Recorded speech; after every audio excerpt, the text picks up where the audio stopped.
Lecture में लोग discuss करेंगे मुस्लिम लॉ के टॉपिक पे, और आज का हमारा टॉपिक होगा तलाक। तो लेक्चर को स्टार्ट करने से पहले दोस्तों रिक्वेस्ट है कि आप नीचे दिए गए सब्सक्राइब बटन पे क्लिक करें, चैनल को सब्सक्राइब करें, बेल आइकन दबाएं ताकि आपको डेली लेक्चर मिल सके। अगर आपको कोई समस्या है लॉ से रिलेटेड तो आप कमेंट बॉक्स में कमेंट जरूर करें। तो स्टार्ट करते हैं आज के लेक्चर को। तो सबसे पहले हम लोग बात करते हैं कि मुस्लिम में अगर मैरिज को डिसॉल्व करना है तो वो कैसे होगा। पहला है पार्टी के डेथ के ग्राउंड पे, दैट मीन्स कि हस्बैंड या वाइफ दोनों में से किसी एक का अगर मृत्यु हो गया, डेथ हो गया, तो मैरिज ऑटोमेटिकली क्या होगा, डिसॉल्व हो जाएगा। ये जेन्युइन बात है। दूसरा आता है डाइवोर्स का ग्राउंड। डाइवोर्स जो होता है मुस्लिम में थोड़ा कॉम्प्रहेंसिव है, क्योंकि डाइवोर्स जो है मुस्लिम में वो बटा हुआ है कुछ अलग अलग हिस्सों में। पहला है हस्बैंड के द्वारा डाइवोर्स, ठीक है। दूसरा है वाइफ के द्वारा डाइवोर्स। तीसरा है आपसी सहमति से डाइवोर्स, या आपसी सहमति किसका, तो हस्बैंड और वाइफ के बीच में। और ये चौथा है कि जुडिशियल डिग्री के माध्यम से डाइवोर्स, ठीक है। तो हस्बैंड जो डाइवोर्स लेता है मुस्लिम लॉ में, ये 3 फॉर्म में बटा हुआ है। पहला है तलाक, इला, जिहर। और आज इस लेक्चर में बेसिकली फोकस हस्बैंड के द्वारा जो डाइवोर्स होता है उस पर ही होगा, ठीक है, अकॉर्डिंग टू मुस्लिम लॉ। अब हम लोग बात करते हैं वाइफ के द्वारा जो डाइवोर्स होता है उसको हम लोग क्या कहते हैं। जो वाइफ डाइवोर्स लेती है वो किस फॉर्म ऑफ डाइवोर्स के अकॉर्डिंग लेती है, और उसको क्या कहते हैं, तलाक तफीज, ठीक है। म्यूचुअल कंसेंट से डाइवोर्स होता है, और उसका जो यहाँ जो जुडिशियल डिग्री के अनुसार जो डाइवोर्स होता है वो degree dissolution of Muslim marriage act के अकॉर्डिंग पास होना चाहिए या होता है। क्लियर, समझ में आ गया। तो आइए जो फोकस है हम लोगों का आज का टॉपिक, हस्बैंड जो डाइवोर्स लेता है उस पर मुस्लिम लॉ में, ठीक है। तो मीनिंग क्या है, होता है डाइवोर्स का या तलाक, ठीक है, उर्दू टर्म है।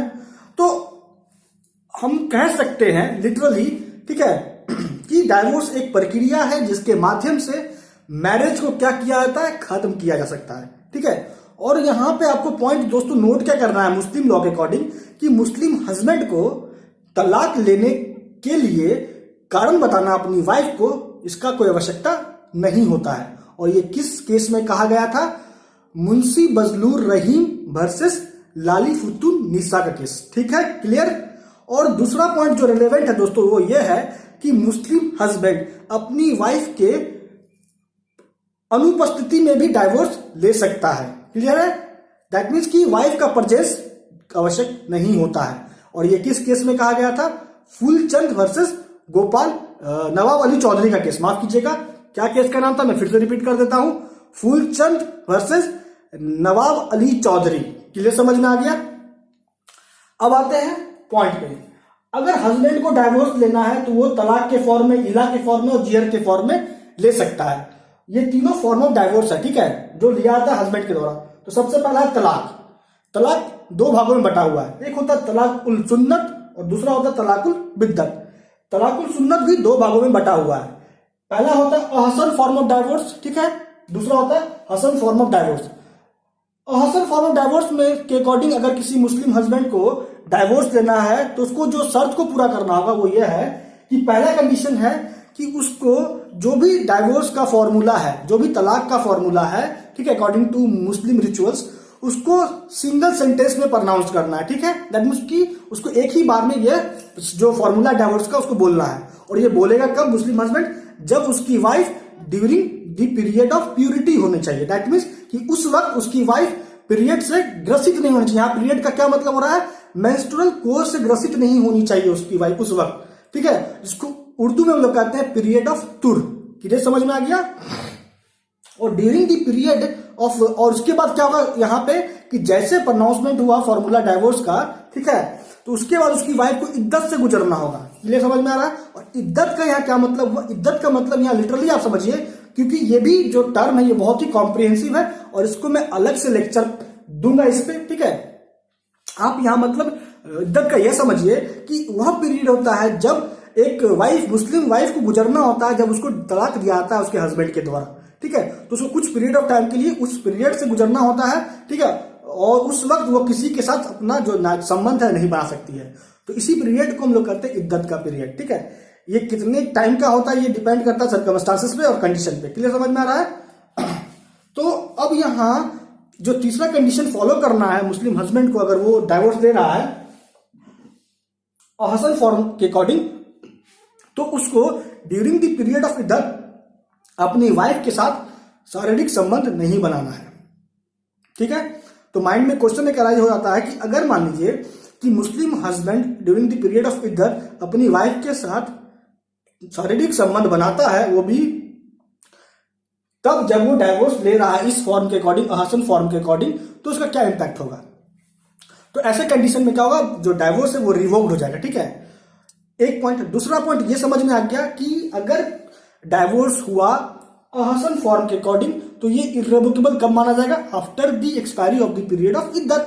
क्लियर समझ में आ गया कि अगर कोई मुस्लिम हस्बैंड को हसन फॉर्म ऑफ डाइवोर्स के अकॉर्डिंग डाइवोर्स लेना है, तो उसको जो 3 कंडीशन ये समझ में आ गया। क्लियर है?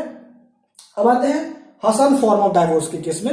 अगर मुस्लिम हस्बैंड डाइवोर्स लेना चाहता है तो उसको किन किन शर्तों को पूरा करना होगा? पहला है कि यहां पे 3 सक्सेसिव प्रोनाउंसमेंट होता है तलाक के फॉर्मूला का। ठीक है, और हसन में क्या था, एक ही प्रोनाउंसमेंट होना आवश्यक था। ठीक है, दैट मीन्स कि मुस्लिम हस्बैंड एक ही बार बोलेगा जो भी फॉर्मूला है डाइवोर्स या तलाक का।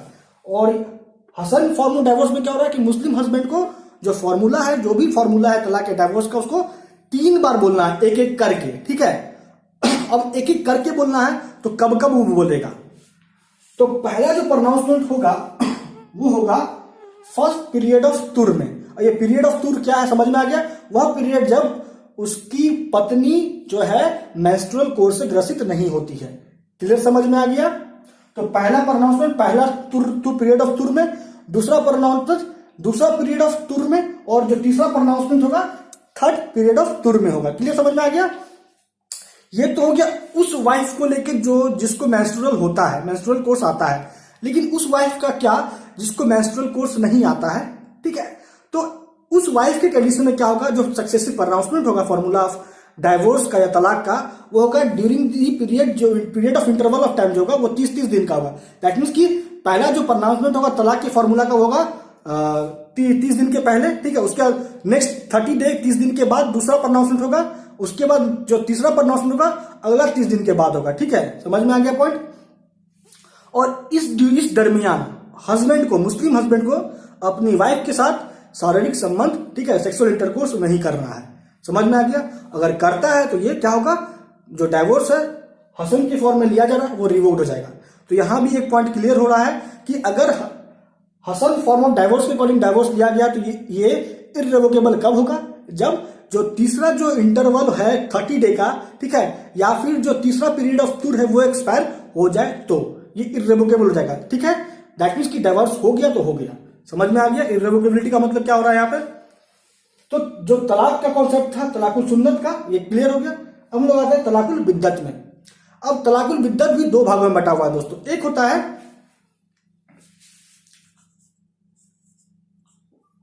रिटन डाइवोर्स, ठीक है, क्लियर समझ में आ रहा है,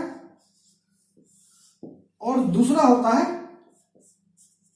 ट्रिपल डाइवोर्स। ट्रिपल डाइवोर्स, और ये बहुत ही ज्यादा कंट्रोवर्शियल रहा है रिसेंट डेज में। ठीक है, तो सबसे पहले हम लोग रिटन डाइवोर्स के बारे में बात करते हैं।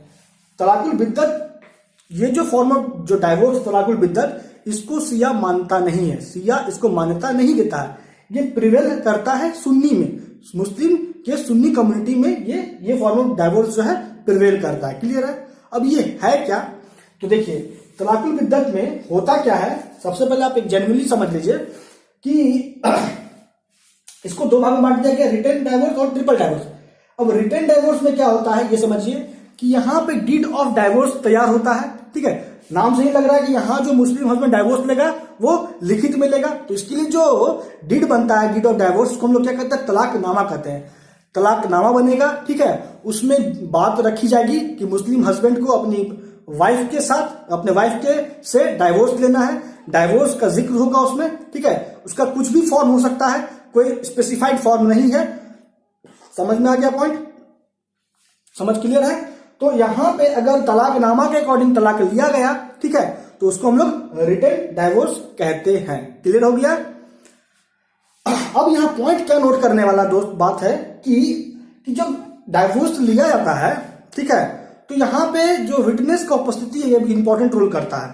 ठीक है, क्योंकि अब हम लोग बात करते हैं कि सुन्नी कम्युनिटी का अगर बात करते हैं तो डाइवोर्स लेने के टाइम विटनेस उस वक्त उपस्थित हो, ठीक है, आवश्यक नहीं होता है, ठीक है, समझ में आ गया। लेकिन सिया के केस में जो सिया कम्युनिटी होता है मुस्लिम में, उस सिया कम्युनिटी अगर के कोई भी सदस्य मुस्लिम हस्बैंड जो बिलोंग कर रहे हैं सिया कम्युनिटी से, अगर वो डाइवोर्स ले रहे हैं तो at the time of taking divorce उस वक्त वहां पे विटनेस का उपस्थित होना आवश्यक है, ठीक है। दैट मीन्स कि काजी का होना उस वक्त आवश्यक हो जाता है। तो क्लियर हो गया रिटन डाइवोर्स का कॉन्सेप्ट, ठीक है। जो तलाक लिखित रूप से लिया आता है और उसको हम लोग रिटन डाइवोर्स कहते हैं। और ये होता कैसे है, तो तलाकनामा के माध्यम से तलाकनामा तैयार होता है, उसमें जो डाइवोर्स का कंपात लिखा जाता है, हस्बैंड का नाम होता है, जिससे डाइवोर्स दिया जा रहा है उस वाइफ का नाम होता है। क्लियर, समझ में आ गया, क्लियर है। अब जो मोस्ट इंपॉर्टेंट है वो है ट्रिपल डाइवोर्स। ये हाल ही दिनों में बहुत ही चर्चा में रहा था कि ट्रिपल डाइवोर्स क्या होता है। ट्रिपल डाइवोर्स के अकॉर्डिंग क्या होता है दोस्तों कि जो फॉर्मूला होता है डाइवोर्स का, या वो सिंगल सेंटेंस में या 3 सक्सेसिव प्रोनाउंसमेंट, ठीक है, 3 सेपरेट सेंटेंस में प्रोनाउंस एक ही बार होता है। दैट मीन्स कि अगर तलाक तलाक तलाक हो गया, ठीक है, या फिर 3 तलाक एक बार हो जाता है। दैट मीन्स कि जो फॉर्मूला है डाइवोर्स का, तलाक का, सिंगल एक ही सेंटेंस में या 3 लगातार सेंटेंस में एक ही बार बोला जाता है, ठीक है। और जैसे बोला गया क्या हो गया, तलाक इर्रेवोकेबल हो गया। दैट मीन्स वो तलाक इफेक्टिव हो जाता है इमीडिएटली, वो तलाक इफेक्टिव इमीडिएटली हो जाता है। समझ में आ रहा है। दैट मीन्स कि एक बार अगर ट्रिपल डाइवोर्स के अकॉर्डिंग मुस्लिम अगर तलाक ले लिया तो उसको फिर अगर अपनी वाइफ से शादी करना है तो उसको फिर जो दूसरा कंडीशन है मुस्लिम लॉ के अकॉर्डिंग ऑप्शन ऑफ प्यूबर्टी का, उससे होके गुजरना होगा। ये क्या है ये मैं आपको नेक्स्ट लेक्चर में समझाऊंगा, ठीक है, समझ में आ गया।